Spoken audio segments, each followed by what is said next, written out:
You know how when you share with a high conflict co-parent the child's behavior and what's going on and your observations when the child's at your home and they're like, that doesn't happen on my time.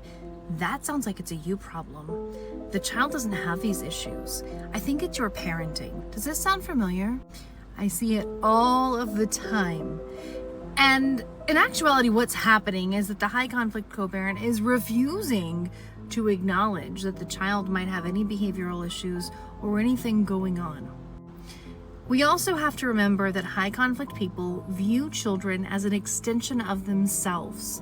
And so if the child is viewed as less than perfect or in some way flawed, according to their standard, then it's something that they can't recognize.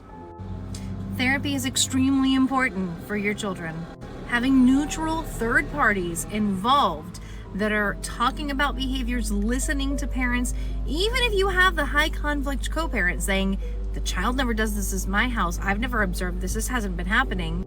Someone like a therapist is specially trained to understand that the child not showing this behavior at the high conflict co-parent's house doesn't mean that the behavior doesn't exist.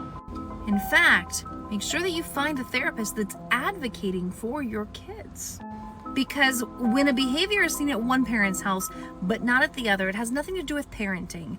It's actually because the child is fearful of the high conflict co-parent and they feel most comfortable with you as their safe and protective parent. I hope that this video was helpful for you.